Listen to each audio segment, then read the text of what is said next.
I am the smartest person when it comes to money. I know how to make it, I know how to spend it, my fictitious ex-wife really knows how to spend it, and I definitely know how to invest it. No one can do it better than me. I know you've had that thought at some point in your life. Don't try to convince me otherwise. I know you have. If you were anything like me, as much as you would love to be a robot with metal legs, metal arms, and a mind like a steel trap, the problem is that you're human. A very flawed human, just like me. You're your own worst enemy when it comes to the money that you have and what you do with it. In this video, I'm gonna uncover the different ways that you could be sabotaging your financial freedom and costing yourself hundreds of thousands of dollars without realizing it. Now, understanding these common tendencies at a basic level could prevent you from making very expensive mistakes with your money and improve your chances of getting that FU money that you've always dreamed of. Hey, I'm Jared with an A, and on this channel, we talk about all things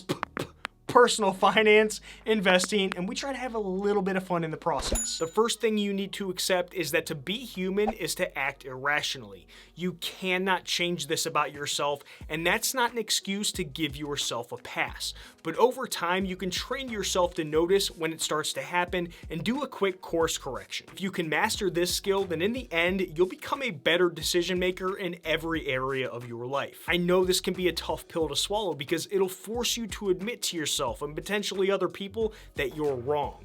It can be even more difficult to admit if you've invested a lot of time, money, and energy into a particular way of thinking. The first thing you need to notice within yourself is the endowment effect. This is the idea that once you take ownership of something, you will automatically place a high value on it. This goes for money, a personal residence, your expensive car, a particular investment, a child that you have, or even an object that you own. Not that children are objects, because they're not. They're people, and they have feelings, and they have their own individual thoughts. Let's look at your personal residence for the first example. If you don't own a home, then listen up, because at some point you will in the future, so this is gonna be you. 10 years ago, you purchased this beautiful home with your significant other, and now it's time to sell that house, so you need to really get it on the market super quick. Over the years, you've created so many memories in this beautiful home. It's the place your kids were raised, where babies may or may not have been made. You've hosted countless family get-togethers. Your neighbors have become your best friends, and you've spent thousands and thousands of dollars on repairs and upgrades within this home. Because of all this, what I'll call happy memory capital, you feel that the home is worth $300,000, so you put it on the market for that much. Now, eventually, you find out that the most anyone is willing to pay is $225. The thought of it being worth $75,000 less than you expected makes you absolutely irate. I mean, don't these buyers care about the $30,000 pull you put in for the kids? Don't they care about the $10,000 that you spent on a new roof? What about when little Timmy took his first in the corner of the living room? Oh, that was so adorable. The potential buyers look at a pool as a pain in the butt to maintain. A roof that's in good shape is something that's expected when purchasing a home. And no, it is not cute to them that little Timmy painted the white walls yellow. Both of these upgrades and all of the other repairs over the years will not increase the value by much, if anything at all. Literally, no one cares, and they're not gonna compensate you for any of it. And all of these memories that you've created throughout the years makes this home more valuable in your eyes, but a buyer could care less. They're buying a home to create memories of their own. The housing market doesn't care about your feelings or memories for that matter. The second way endowment effect can hurt you is when it comes to investing for the future. The money that you have today is naturally more valuable than if you instead chose to invest it for the future. With the $10,000 that you have in your bank account, you can do so many things today. Purchase a new television, new furniture, take the family to Disney World for the 4th time in 5 years, or spend it on a bunch of random things. But if you instead invested that money for the future, then that's less cash available to purchase everything that I just named. You're placing a higher value on that money today than you are the amount that it could grow to in 20 or 30 years if you just invested it instead. All because the payoff from that decision to invest is so far in the future that it's tough for us to wrap our heads around it. Your brain and my brain are really good at pursuing that instant gratification. We're just wired to want things right now, even if it's detrimental to our financial security. That's why we find it easy to rack up high credit card bills without thinking twice about having to pay it back because we want to buy something today. And when we do think about paying it back, all we have to worry about is if we can afford that minimum payment as opposed to taking into account the total amount and if we can actually afford that total amount. The next one a lot of you suffer from right now, and that's not Hulk smashing that thumbs up button. If not for me, then please do it for my dog Molly.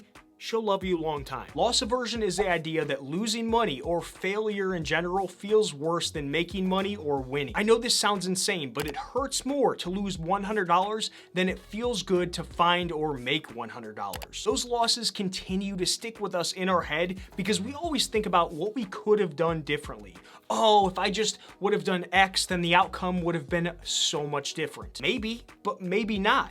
Does that mean that you shouldn't have taken the risk at all? For some people, it eats away at them so much that it becomes more difficult to take risks in the future. New and even experienced investors have to be extremely careful with this one. When you invest in the stock market, you're going to see your portfolio go up and down as time goes on. If your portfolio dropped by 45%, then would you freak out and sell so that you didn't lose any more money? You might say no right now, but it becomes more difficult to say this with a straight face when it's actually happening. The people who sold their investments when the stock market crashed back in 08 and 09 most likely didn't recover because loss aversion set in.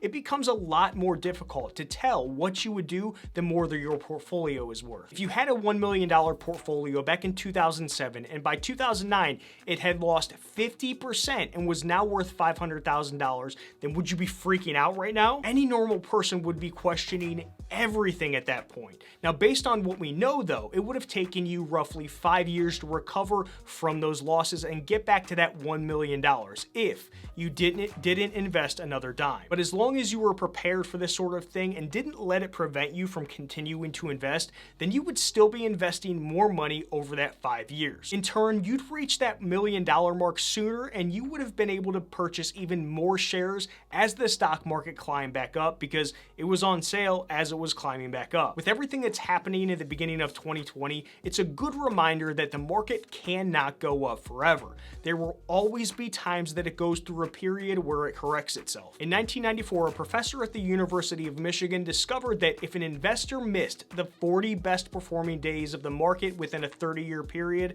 their average annual return would have dropped from 12% to 7%. Yes, that means that if you didn't have your money invested for 40 of those 10,950 days, then your returns would have been cut in half. This is exactly why I cannot stress these words more. Time in the market is more important than timing the market. We have no idea when those best days to invest will be. If you want to make money, then you have to take risks. That's all there is to it. This is why entrepreneurs are compensated so well. They're willing to risk their time and money for a greater return. Don't worry though, because you don't have to be an entrepreneur. What you need to do is take calculated risks with any kind of investing you're doing. This is going to help you protect the downside. Always keep in mind that there is a level of risk when investing in anything. What you actually invest in is going to determine the level of risk that you'll be taking. Recency bias is also very dangerous to anyone investing for their future. It says that we tend to make decisions based on current or very recent circumstances. This sets the expectation for ourselves that these current conditions will continue down the same path. The housing bubble of 2008 is a great example of recency bias. Many people on the outside saw the rise in home values and expected them to continue, so they dumped more and more money into real estate. Little did they know that there were a lot of shady dealings going on behind the scenes. Most educated people didn't even know what was going on, and it caught everyone by surprise. Recency bias has also been present in the bull market that recently ended. I'm kind of glad that it ended because it started to become very dangerous in my opinion. We were fortunate to see great returns over the past 10 or 11 years that our minds just assumed that stock prices would continue to rise until at the end of February of 2020 when they didn't. Before then, if the market was down by 2% one day, then everyone acted like the world was going to end. When the market drops by that little in one day and everyone is freaking out because of it, That's how you know we've become a little bit too comfortable with only expecting the market to go up. Strong, consistent returns cause us to put too much faith in the stock market to where we become careless with investing. New investors were entering the market every single day using these easily accessible investing platforms like Robinhood and M1 Finance. Up until the end of February 2020, it seemed like you could automatically receive a high return if you invested any sort of money in any publicly traded company. The best way to save yourself from recency bias is to look back at history to understand what happened back then and remember how history could always repeat itself. The event that started a recession might not be the same as the past, but the results are always the same. It's going to have a negative impact on the overall economy. Investments will decrease, people will lose their jobs, homes will be foreclosed on, stimulus checks will hopefully probably be sent out, and the people who haven't made good decisions with their money are going to be the ones who pay for it the most. It's good to be confident, but it can be extremely detrimental to be overly confident. This is where overconfident bias comes into play with money and in life. I know. Your mom and dad told you you were so smart and so special growing up. Unfortunately, they didn't teach you about the downsides of thinking that this is true in most areas of your life. But we didn't tell you this because we loved you. We wanted to shield you from all the scary things in life. Overconfidence bias is where you believe too much in your own ability and the accuracy of your predictions. I like to call this one stock picking syndrome. You think that you are so good at evaluating a company and where they're going that it makes total sense to dump your hard-earned money into buying that individual stock of theirs. Forget what the financial studies say. Forget what all the data says about how picking individual stocks is a loser's game. You're the special one. You're the cream of the crop. You watched a bunch of YouTube videos and you read all kinds of books, so now you know how to filter through all the thousands and thousands of publicly traded companies to pick a winning set of stocks as good as the rest of them. This right here is what we call overconfidence bias. It's the most egotistical bias of them all. Psychologists believe that overconfidence bias sufferers possess two major problems. Number one, they have the illusion of control. They believe that they can influence uncontrollable events. And number two, they believe successful outcomes are the result of their skill, while bad results are just bad luck. A Harvard psychologist mentioned how this kind of person would basically say, okay, if I get heads, then I win. If I get tails, it was just chance. When things work out in this person's favor, they think that it's because of their skill and knowledge of what they're investing in. But when they make a mistake and things don't work out in their favor, they chalk it up to being unlucky or things that were totally out of their control. I know how vulnerable I am to this sort of thing, so I can openly admit that no matter how much research that I do and how much I learn, I'll never be able to successfully pick individual stocks. I'm an emotional human being just like you, and that is precisely why I invest 90% of my money into low-cost total stock market index funds. Keep in mind that this goes way beyond money and finances as well. This goes for everything in your life.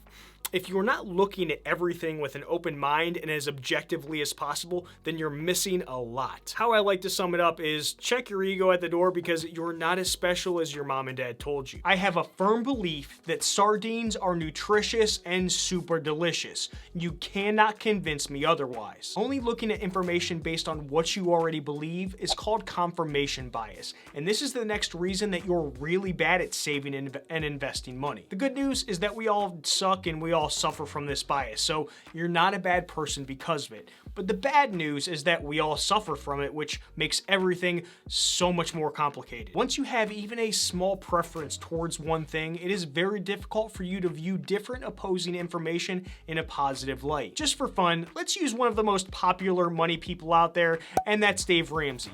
One of his major flaws is that he is a victim of confirmation bias. Two things we know about him. One, he absolutely despises any kind of debt. He thinks it's the worst and doesn't think that you should have it in 99% of scenarios. And two, he hates credit cards with a passion. The reason Dave is so against both of these things is that he got burned by both of them in the past. Now, I completely understand why that would put a bad taste in his mouth.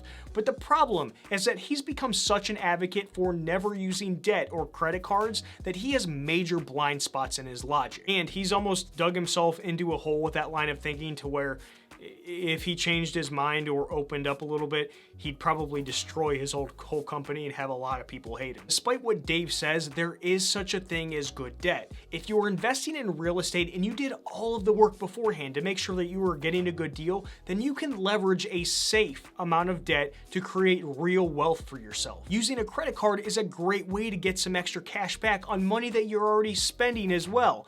I do it every single month and never even overspend because I spend money based on my budget. Of course, these things can be abused just like everything. They're also not for everyone based on your relationship with them, but that's not a good enough reason to completely write off either of these two things. Unlike Dave Ramsey, I'm not gonna treat you like a freaking child. If you know that you're not good with credit cards and you think that you're gonna rack up a bunch of bad debt, then don't use them. I look at debt and credit cards as a tool responsible people can use to get an edge. Based on Dave's logic, no one should use cars because of how dangerous they are. In reality, the car isn't the problem. The people driving them and what they're doing while driving them is the real problem. A solution to get around confirmation bias is to try to be as open-minded as possible. Understand that there's more than one way to do something, and you might actually be the one doing the wrong things. Don't take opposing views so personally. The next thing that you can do to lower your risk of confirmation bias is to look at multiple sources to understand opposing views. This one is very difficult because you're going to want to immediately shut down all of their points, but I urge you to not do this. Once again, you need to be radically open-minded. With how algorithms serve up content to us nowadays, they're only going to suggest things you already believe, so you're going to have to go out of your way to find opposing views in this case. You're going to be better off by taking the extra time to seek out this information. Don't forget to Hulk smash that thumbs up button. Check out these videos to your left that I picked specifically for you. In the description, I'll have more resources and playlists to help you out with all of your personal finance and investing needs. I'll see you in the next one, friends. Adios.